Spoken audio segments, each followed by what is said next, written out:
जो चीज अमाउंट में दी होगी ना, उससे आप स्टार्ट कर सकते हो।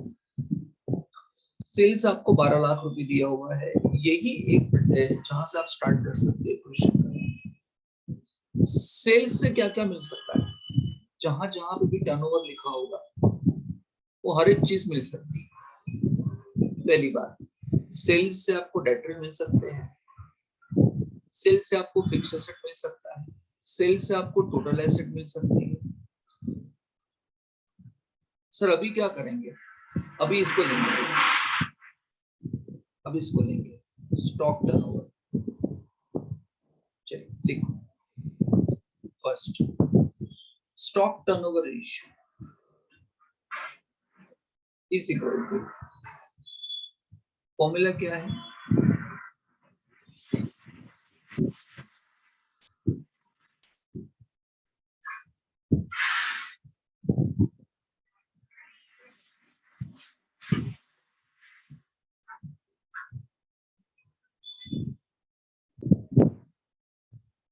ये कैसे ढूंढेंगे सर? अभी आपको सीओजीएस रखना पड़ेगा तो इन्वेंट्री मिलेगा, या इन्वेंट्री रखना पड़ेगा तो सीओजीएस मिलेगा, है ना? तो देखो यहाँ पे बोल दिया है आपको, क्या बोल दिया है? ग्रॉस प्रॉफिट रेशियो कितना बोल दिया है? 25,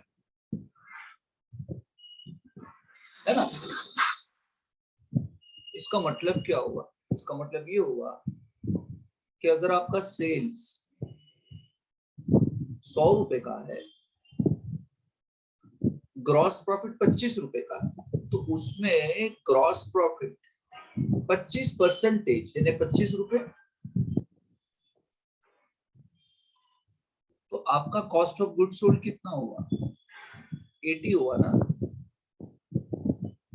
अगर आप सेल्स 100 एज्यूम कर लेते हैं तो आपका cost of good sold 80 rupees आएगा ना?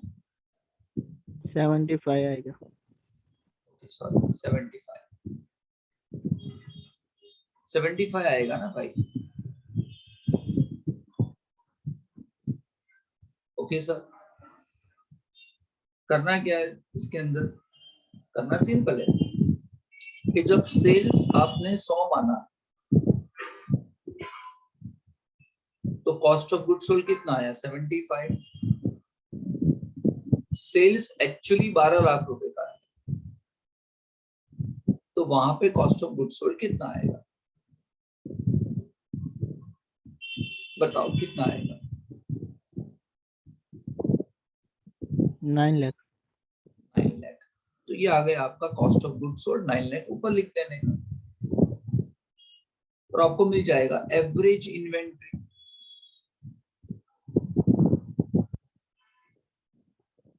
एवरेज इन्वेंट्री इज 1 लाख, यानी इन्वेंट्री इज 1 लाख।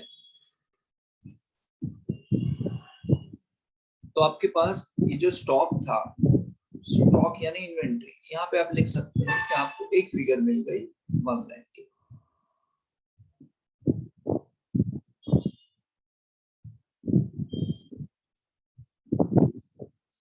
ओके,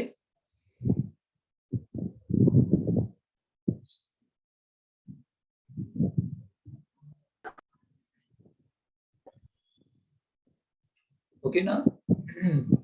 चलिए आगे की इंफॉर्मेशन क्या है? डेट कलेक्शन लिखा हुआ है, तो debt collection, debt collection period की फॉर्मूला क्या थी? देखो यहाँ पे 1.5 मंथ्स दिया हुआ है, तो ऊपर में 12 महीने लूंगा क्योंकि मंथ में दिया है, तो मंथ लो ऊपर। नीचे क्या चाहिए? डेटर्स टर्नओवर रेशियो चाहिए। is given 1.5, 12 month debtors turnover ratio कितना आया? debtors turnover ratio 12 divided by 1.5,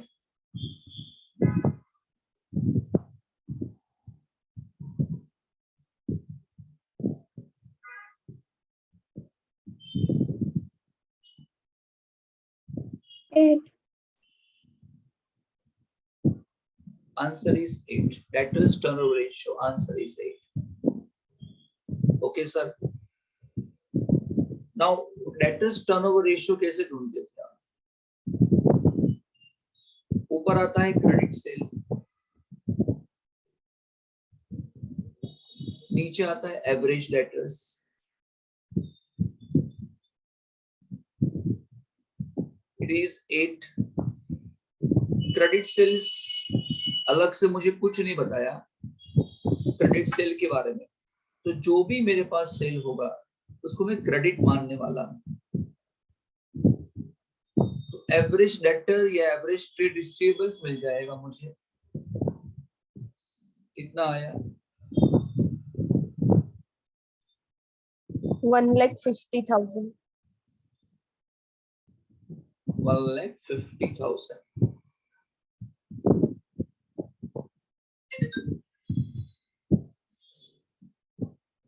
1,50,000।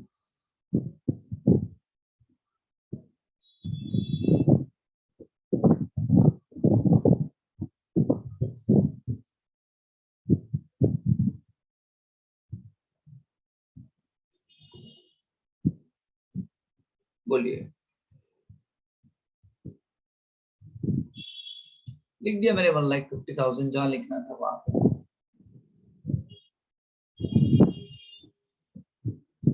समझ रहे हो ना? इजी है ना? चलिए, इसका भी यूज कर लिया हमने, इसका भी यूज कर लिया, इसका भी यूज कर लिया। ठीक है। Reserves and surplus 25% of share capital.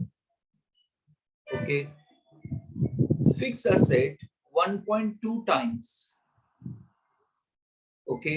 Fixed assets were 125% of shareholder fund. Sales and long-term liabilities. ये long-term liability मतलब बोलो, लॉन्ग टर्म लायबिलिटी मतलब ये ना, डेप्ट ना। हेलो,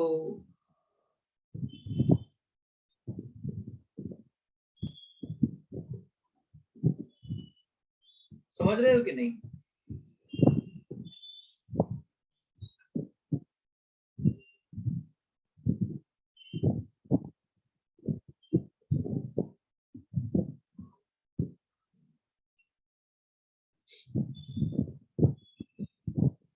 अब कैसे जाओगे आगे, बताओ।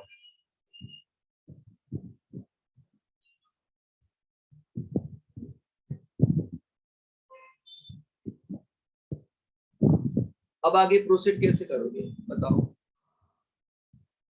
करंट रेशियो से कर सकते हैं ना? देखो कैसे कर सकते हैं, आप अलग अलग तरीके से कर सकते हैं, लेकिन ये तरीका क्यों लिख रहा हूँ, क्योंकि आगे भी 2-3 बार हम डिस्कस कर चुके हैं, इससे आपको याद रह जाए। कौन सा तरीका सर? आपको करंट रेशियो कितना दिया? 1.75 दिया। क्विक रेशियो कितना दिया? 1.25 दिया ना। तो इन दोनों का डिफरेंस क्या हुआ? इन्वेंट्री हुआ ना। ये पहले हम डिस्कस कर चुके हैं कि नहीं? 0.5। इसलिए इसको मैं फिर से लिख रहा हूं क्योंकि आपको याद रह जाए। तो इन्वेंट्री तो मेरे पास है कि नहीं? 0.5 पे इन्वेंट्री मेरे पास थी 1,00,000 रुपए की। 0.5 पे 1 लाख फिगर आती है। तो करंट रेशियो यानी करंट एसेट 1.75 पे कितना? बताओ।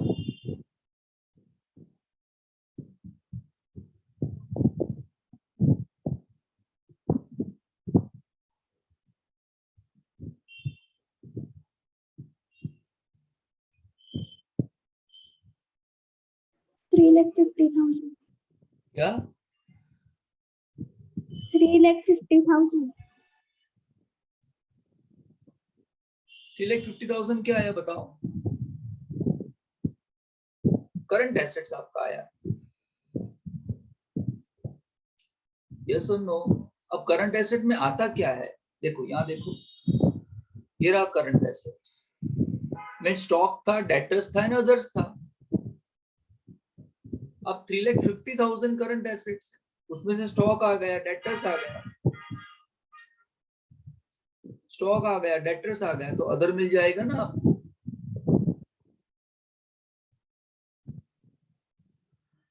कितना आएगा,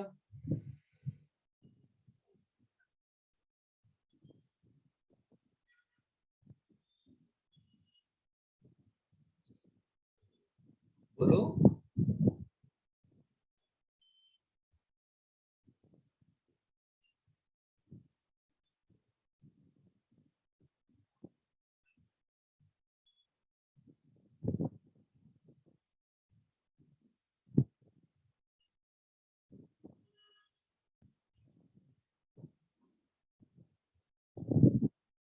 डन ना। क्या इससे मैं लायबिलिटी ढूंढ सकता हूँ क्या? हाँ, लायबिलिटी ढूंढ सकते हैं कि नहीं ढूंढ सकते? आप फॉर्मूला में डाल के भी ढूंढ सकते हैं, स्टेप वाइज भी ढूंढ सकते हैं। किसी को फॉर्मूला में डालना हो तो क्या करेगा, current ratio is equal to current asset divide by current liability, ये फॉर्मूला में डाल के मिल जाएगा आपको। ये 1.75, एसेट कितना था,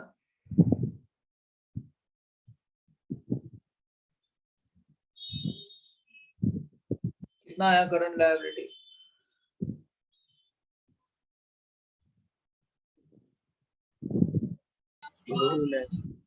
क्या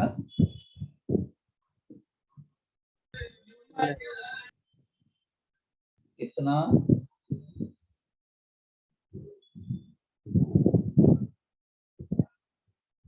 2 lakh.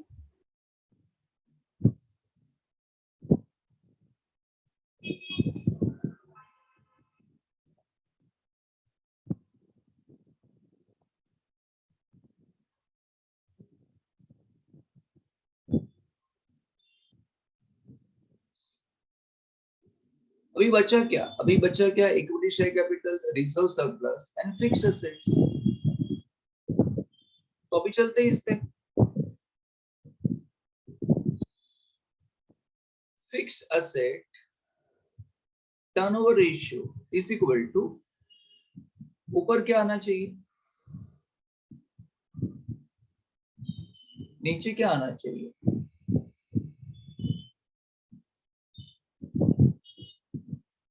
है कितना, सेल्स कितना,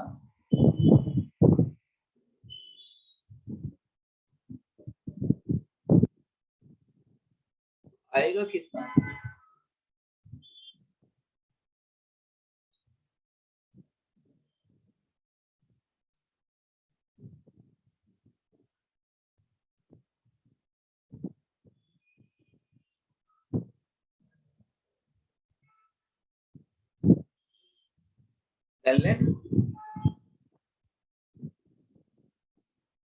टोटल कितना हो जाएगा, 13,50,000, 13,50,000।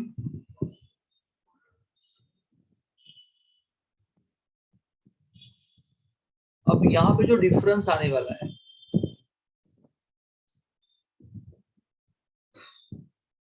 वो कितना होगा, 8 लाख, बोलिए।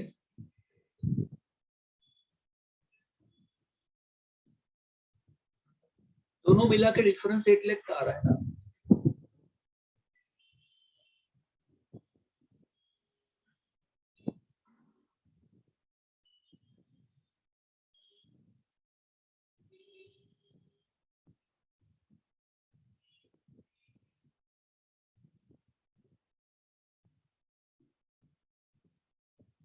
यहाँ टोटल इन दोनों को मिला के डिफरेंस आता है 8 लाख। अब इसमें से इक्विटी कितना, ये कितना और ये कितना, ये आपको जानना है।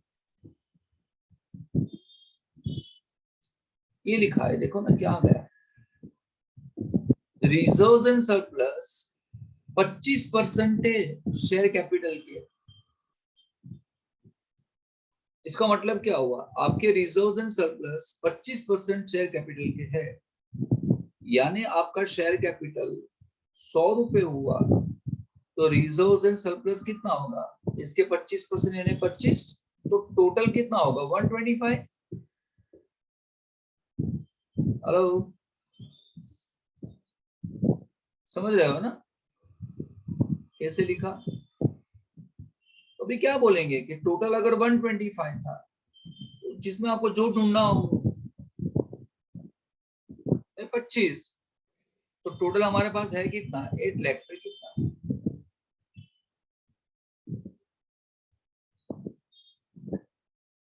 कितना है रिजर्व सरप्लस,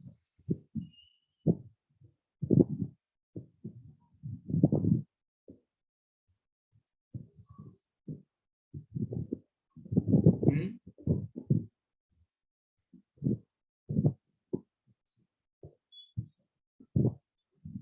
1,60,000.